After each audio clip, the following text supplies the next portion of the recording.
하나님 말씀 보도록 합니다. 하나님 말씀은 다니엘서 9장 7절 말씀부터 19절 말씀까지 보시겠습니다.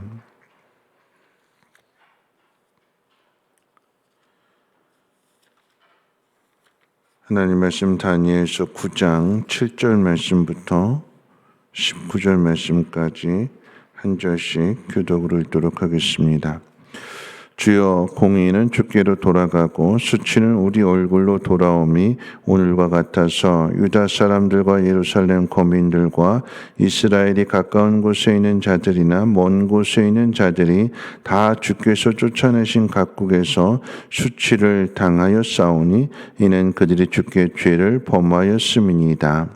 주여, 수치가 우리에게 돌아오고 우리의 왕들과 우리의 고관과 조상들에게 돌아온 것은 우리가 주께 범죄하였음이니이다마는 주 우리 하나님께는 긍휼과 용서하심이 있사오니 이는 우리가 주께 패역하였음이오며 우리 하나님 여호와의 목소리를 듣지 아니하며 여호와께서 그의 종 선지자들에게 부탁하여 우리 앞에 세우신 율법을 행하지 아니하였음이니이다. 온 이스라엘이 주의 율법을 범하고 치우쳐 가서 주의 목소리를 듣지 아니하였으므로 이 저주가 우리에게 내렸으되 곧 하나님의 종 모세의 율법에 기록된 맹세대로 되었사오니 이는 우리가 주께 범죄하였음이니이다.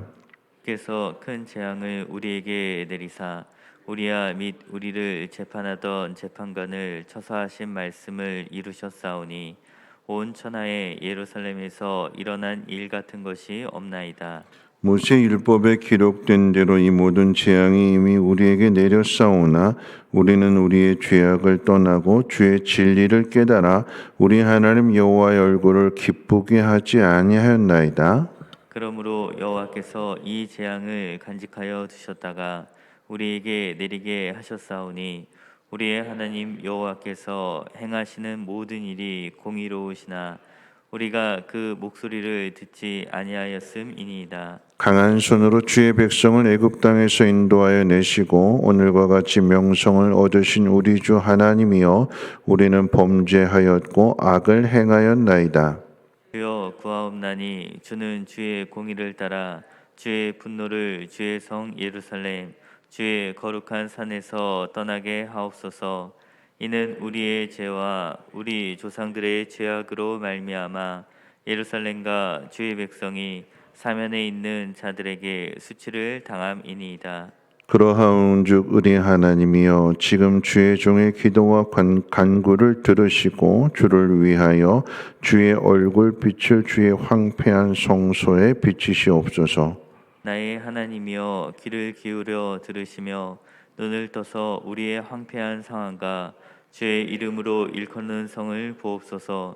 우리가 주 앞에 간구하옵는 것은 우리의 공의를 의지하여 하는 것이 아니요 주의 큰 긍휼을 의지하여 함이니이다. 주여 들으소서. 주여 용서하소서. 주여 귀를 기울이시고 행하소서. 지체하지 마옵소서. 나의 하나님이여 주 자신을 위하여 하시옵소서. 이는 주의 성과 주의 백성이 주의 이름으로 일컫는 바 됨이니이다.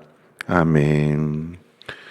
어제 누가 기도해야 할까에 이어서 오늘 본문을 통해서 무엇을 위해 기도해야 할까를 함께 생각해 봅니다. 기도에 관한 많은 가르침들이 있습니다.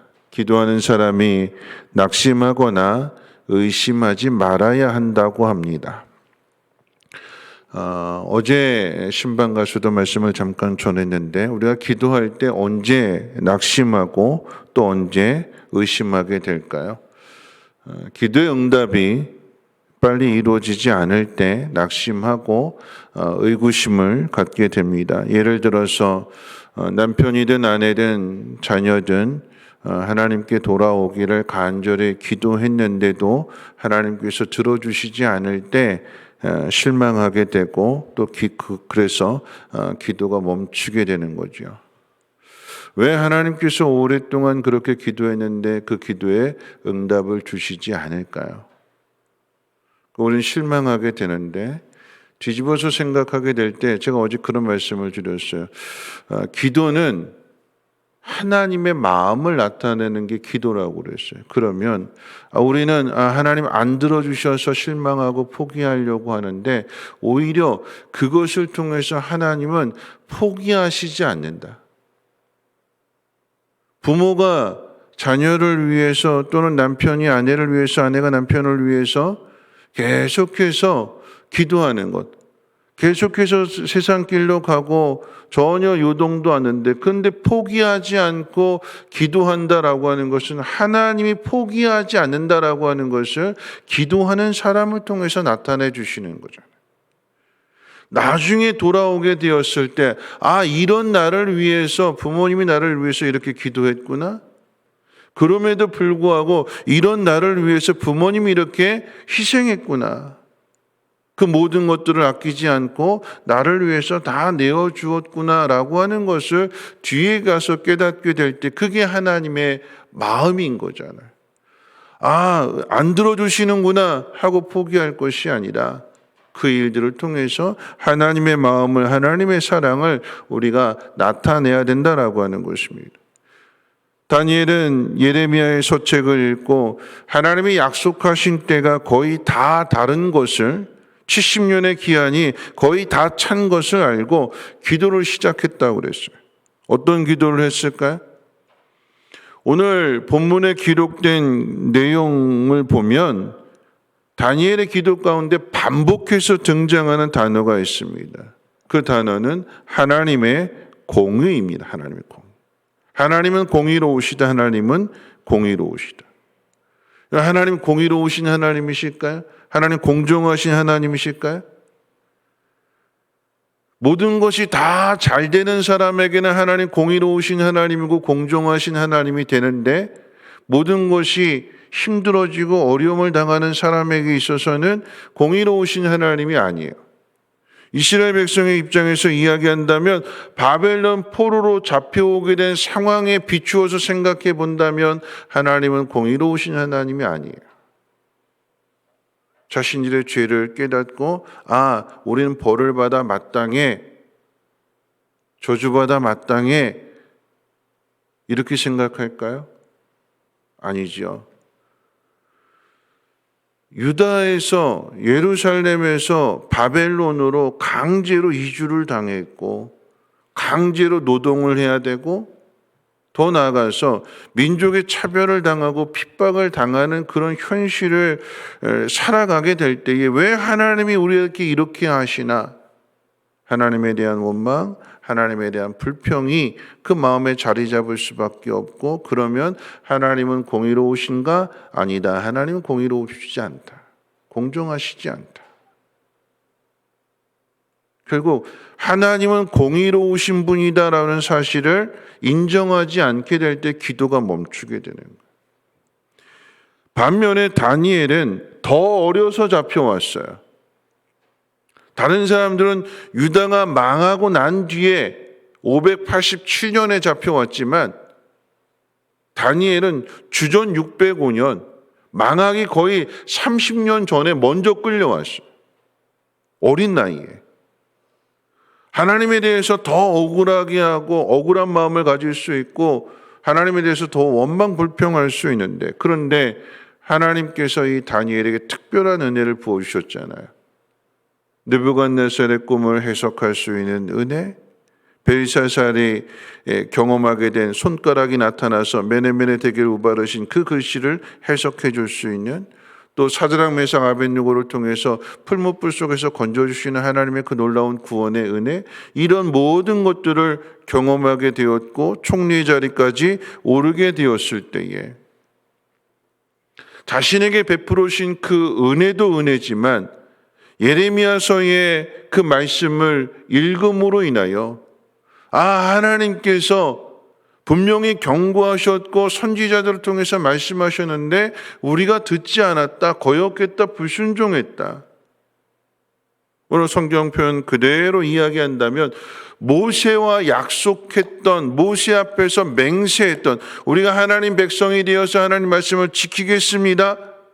지키면 복을 받고 지키지 않으면 벌을 받는다라고 하는 모압 땅에서의 그 분명한 약속 그리심산과 에발산에서 약속과 분명하게 축복과 저주에 대해서 하나님 앞에 맹세했는데 하나님은 맹세한 대로, 우리가 맹세한 대로 그대로 행하신 것밖에 없어요. 불순종하면, 하나님의 뜻대로 살지 않으면 하나님이 저주를 내리신다라고 약속하셨기 때문에 하나님은 그대로 행하신 거예요. 누구에게 책임이 있을까요? 우리에게 책임이 있어요. 우리의 죄로 인해서. 근데 우리의 죄는 보지 못하고 하나님 어떻게 나한테 이렇게 하실 수 있는가? 이스라엘 백성들에게, 하나님 백성에게 어떻게 이렇게 하실 수 있는가? 하나님의 은혜를 경험했던 다니엘은 하나님을 보게 되는 거죠. 하나님은 공정하게 행하셨다. 근데 이 하나님 보지 못하는 사람은 어떻게 해요? 하나님은 공정하지 않으시다. 오늘 본문에 기록된 다니엘의 기도 내용 속에 고백된 이스라엘의 죄는 두 가지입니다. 첫 번째는 공의로우신 하나님 말씀을 우리가 듣지 않았고 하나님이 세우신 선지자들을 통해서 주신 그 말씀대로 순종하지 않았다. 그게 첫 번째 죄예요. 두 번째 죄는 우리가 우리의 죄악을 떠나고 주의 진리를 깨달을 수 있도록 하나님 앞에 간구하지 않았다. 두 가지 죄예요. 첫째는 하나님 말씀대로 살지 않았다. 그리고 두 번째는 그것을 돌이켜 회개의 기도를 하지 않았다. 그럼 어떻게 해요? 망하는 거죠. 죽어 마땅한 거죠.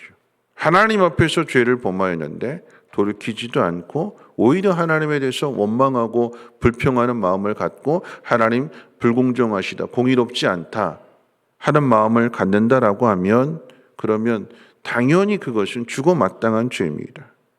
이것을 놓고 다니엘이 지금 하나님 앞에 기도하는 거예요.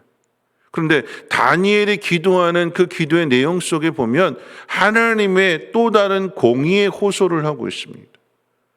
하나님이 공의로우신 하나님이시기 때문에 죄를 범한 사람에게, 약속을 어긴 사람에게 저주를 내시는 건 그건 하나님의 공의가 맞아요. 그런데 하나님의 또 다른 공의가 있다면 그건 하나님의 긍휼입니다.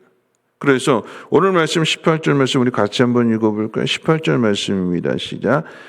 나의 하나님이여 귀를 기울여 들으시며 눈을 떠서 우리의 황폐한 상황과 주의 이름으로 일컫는 성을 보옵소서. 우리가 주 앞에 간구하옵는 것은 우리의 공의를 의지하여 하는 것이 아니요 주의 큰 긍휼을 의지하여 함이니이다. 하나님, 우리는 공의롭지 않습니다. 기도하는 다니엘조차도 하나님, 나도 공의롭지 않습니다. 우리 모두는 다 공의롭지 않습니다. 하나님만이 공의로우신 분입니다. 그런데 하나님에게는 긍휼하심이 있습니다. 하나님의 택하신 자녀들을, 하나님 택하신 백성들을 버리지 않으시는, 포기하지 않으시는 하나님의 그 사랑으로 하나님 용서해 주십시오. 여러분, 우리가 기도하다 낙심하게 되는 이유가 뭐냐면 나는 공의롭다고 생각해요. 나 할 만큼 했다고 생각해요. 난 기도했고 열심히 했고 근데 왜 안 들어주실까? 아니요, 기도하는 사람이나 누군가를 위해서 기도를 하는 그 대상자, 그 사람이나 다 똑같은 죄인이에요. 하나님이 우리에게 다 똑같은 죄인인데 기도하는 중보자에게 먼저 은혜를 주셔서 그 은혜를 알게 하시고 그 은혜를 알게 되니까 은혜를 아는 사람이 해야 되는 일이 무엇이냐? 기도밖에 없거든요. 하나님 불쌍히 여겨달라고, 긍휼히 여겨달라고 그렇게 기도하게 될 때에 하나님이 그 기도를 들으시는 것입니다. 말씀을 마치면서 여러분, 누가 기도할까요? 하나님의 은혜를 아는 사람. 하나님의 은혜를 경험했다라고 하는 것은 그만큼의 책임이 주어지게 되는 거예요. 어떤 책임이요? 그 은혜를 세상 가운데 흘려보내야 될 책임. 하나님 우리에게 물질을 주셨다라고 한다면 그 물질을 세상을 향하여, 하나님 믿지 않는 사람들을 향하여, 연약한 사람들을 향하여 흘려보내야 할 책임이 있는 거예요. 여러분, 그래서 미국은 그게 참 잘 돼 있잖아요. 국가가 사회복지를 하는 것보다도 이 모든 것이 하나님의 은혜인 것을 알고 하나님 나에게 이 부를 맡겨주셨기 때문에 가난한 사람과 함께 나누어야 될 책임이 있다. 그래서 세금도 많이 거두는 거예요. 세금만 아니라 세금 냈음에도 불구하고 그렇게 모아놓은 모든 재산을 다시 사회에 환원하게 되는, 기부하게 되는, 그 모든 것을 누리는 자의 특권이 아닌 책임이고 의무가 되어서 연약한 자를 돌아보게 되는. 누가 기도할까요? 두 가지를 깨닫는 사람. 첫째는 하나님의 은혜를 깨닫는 사람. 두 번째는 하나님은 공의로우신 분이다라고 하는 사실을 깨닫는 사람이 누군가를 위해서 기도할 수 있는 사람.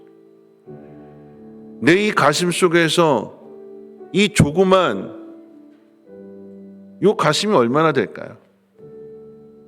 이 가슴, 요 조그만 가슴 속에서 하나님의 그 놀라운 섭리를 다 깨달을 수 있을까요? 왜 그렇게 하시는가? 앞서 말씀드렸지만 왜 그렇게 오랫동안 기도했는데 응답해 주시지 않을까? 왜 자녀들 돌아오게 하시지 않을까? 오늘 실망할 일인데, 근데 돌이켜보면 하나님 그럼에도 불구하고 포기하지 않으시고 또 기도하게 하시잖아요. 오랫동안 기도하게 하시잖아요. 하나님 절대 포기하시지 않는다. 돌아오게 하신다. 반드시 돌아오게 하신다. 그 사실을 우리를 통해서 나타내시기 원해서 그렇게 하시는 거예요. 하나님은 공의로우신 하나님이십니다. 그럼 어떻게 해요? 내 마음속에 이게 먼저 인정이 돼야 돼요. 하나님은 공의로우시다. 인간은 공의롭지 않은데, 인간은 늘 한쪽으로 치우쳐져 있는데, 늘 하나님에게서 멀어지려고 하는 것이 인간의 본성인데, 하나님은 하나님의 공의로우심. 그 공의로우심이 어떤 공의로우심일까요? 죄를 범한 자에게는 벌을 주지만 벌을 주는 것으로 끝나는 것이 아니라 하나님은 긍휼히 여겨주셔서 은혜를 베풀어 주시고, 은혜 받은 자가 기도하게 될 때에 하나님의 공의를 인정하는 사람이 하나님 앞에 긍휼을 구하게 될 때에 하나님 그 기도를 들어주시고 사람들의 마음을 녹여주시고, 그래서 함께 돌아갈 수 있도록 그날을 이루어주신다라고 하는 거죠. 오늘 다니엘이 이렇게 기도했어요. 19절 말씀 가운데, 그래서 우리가 기도할 때 주여 삼창하는 이유가 여기에 있어요. 여기서 근거를 내서 주여 세 번 그러잖아요. 어떻게 했어요? 주여 들으소서, 주여 용서하소서, 주여 귀를 기울이시고 행하시옵소서. 세 번 주님 부르고 들어달라고, 용서해달라고, 그리고 주님의 긍휼을 나타내달라고. 그럴 때 하나님이 그 기도를 들어주시고 은혜를 허락해 주시는 것입니다. 우리 찬송가 310장 찬송 부르신 후에 함께 기도하는 시간 갖도록 하겠습니다.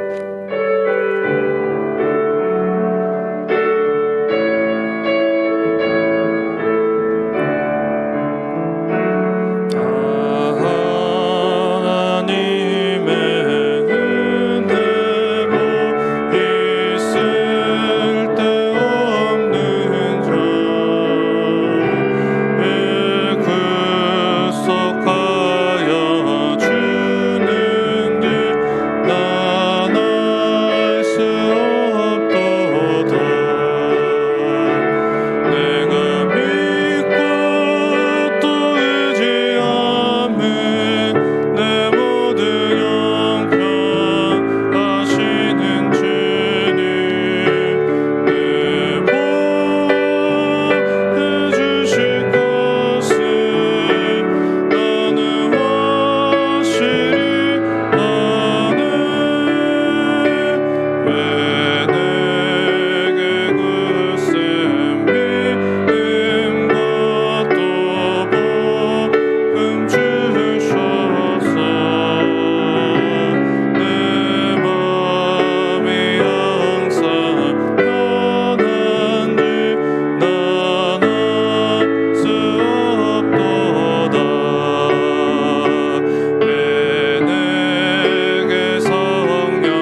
말씀 생각하면서 함께 기도하실 텐데요.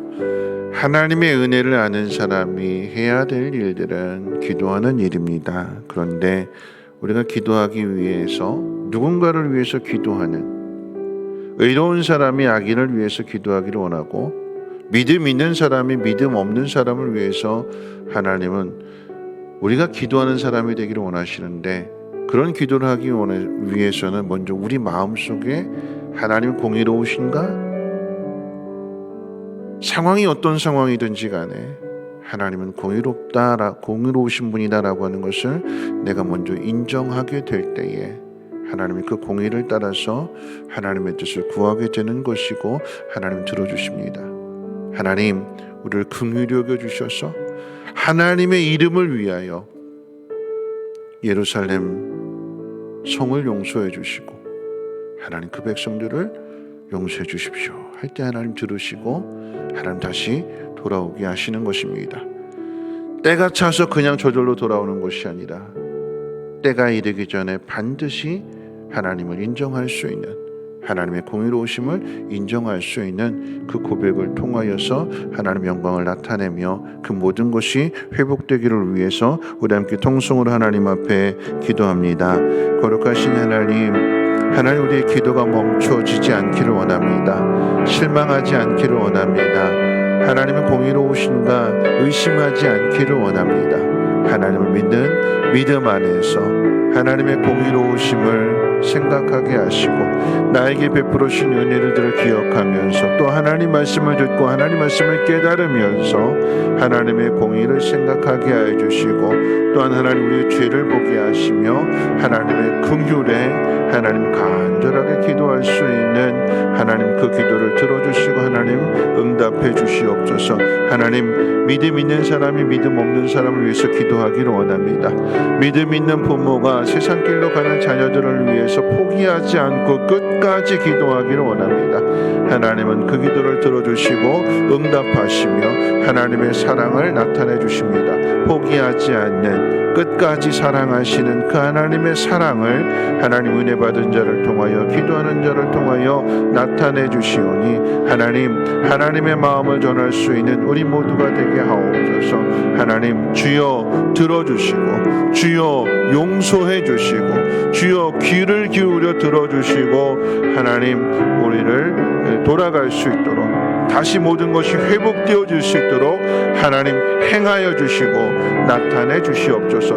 코로나 하나님 어려움을 겪고 있지만 하나님 이 일들을 통하여서 하나님의 긍휼을 나타내 주심으로 인하여 하나님 이전보다 더 새로워지는 모습으로 돌아가게 하옵소서. 가정도 회복되고 사업장도 회복되고 하나님 땅의 모든 교회들도 회복되어질 수 있도록 하나님 도와주시옵소서. 은혜 받은 자가 하나님 기도하는 책임을 감당해야 될 것입니다. 하나님 앞에 간절한 마음으로 간구하며 기도하게 될 때에 사람들의 마음의 문이 하나님 열려지게 하시고 단단했던 그 마음밭이 하나님 기경되어져서 어떤 말씀을 주실지라도 아멘하게 하시고 순종하게 하시고 저주에서 축복으로 변화되게 도와주시옵소서.